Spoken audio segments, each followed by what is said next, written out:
Time now for a look at the latest business news, and we're going to start with major job cuts being announced at the bank HSBC. To tell us more about that, our business editor Stephen Carl is in studio with the details. Stephen. Eve, the bank announcing a radical overhaul of how it does business and how it's organised. HSBC reporting a one-third slump in profits for 2019 to just over $13 billion. And that's prompted action from the interim chief executive, Noel Quinn. He's announced a new cost-cutting drive aimed at saving $4.5 billion for the bank, and that will include around 35,000 jobs being axed over the next 3 years. That's around 15% of the bank's current workforce. HSBC will also reduce its trading and investment banking operations in Europe and close around 30% of its branches in the United States as it refocuses on its more profitable business in Asia. Meanwhile, Apple has warned that the supply of iPhones will be limited because of the coronavirus outbreak in China. The technology giant says its earnings for the first 3 months of the year will be lower than previously expected. It's a huge knock from the company, which has seen its supply chain and consumer demand hit because of the virus. Catherine Viette has the details. A warning from Apple, as the tech giant says that disruptions caused by the coronavirus will impact its finances. Work is starting to resume around the country, but we are experiencing a slower return to normal conditions than we had anticipated. As a result, we do not expect to meet the revenue guidance we provided for the March quarter. The U.S. tech giant had a strong last 3 months of 2019 and was forecasting between $63 to $67 billion in revenue for its second quarter. The range already an attempt to anticipate the impact from the virus. Apple makes most of its iPhones in China, and its factories there have seen production delays. These iPhone supply shortages will temporarily affect revenues worldwide. China is also the third largest retail market for those phones after the U.S. and Europe. But with many of its 42 retail stores in the country still closed or operating at reduced hours, Apple says its sales will be lower than anticipated.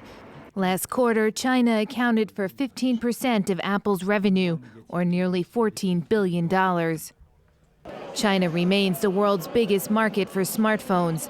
Some analysts now say the virus may cut demand for the devices in the country by half into the first 3 months of the year. Lots happening out there for the markets to chew over today. The Apple news really giving investors a shock, and technology shares are one of the biggest falling sectors at the open in Europe.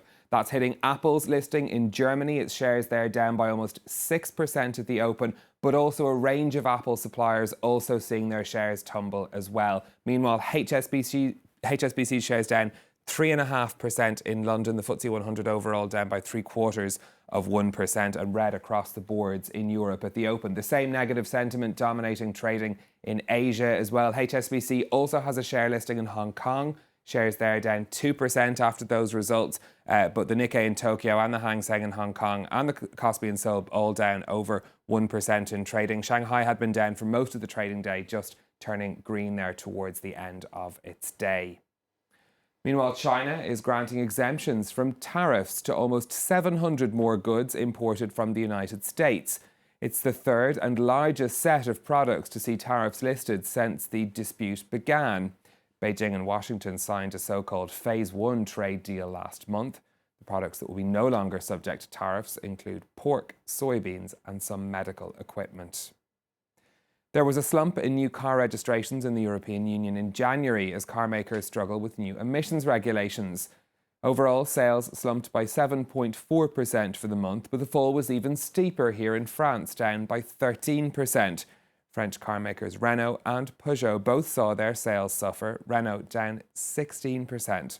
This is the first set of figures from the Association of European Car Makers that doesn't include data from the UK.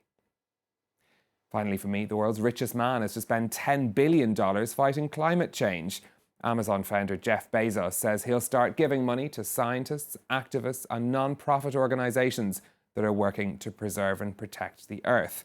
Bezos is estimated to be worth around $130 billion. This news coming as Amazon faces fierce criticism, both internally and externally, for its carbon footprint, as it uses fossil fuels to deliver billions of items around the world.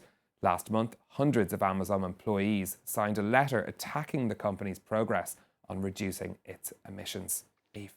Thanks a lot, Stephen. Stephen Carroll there with our business update.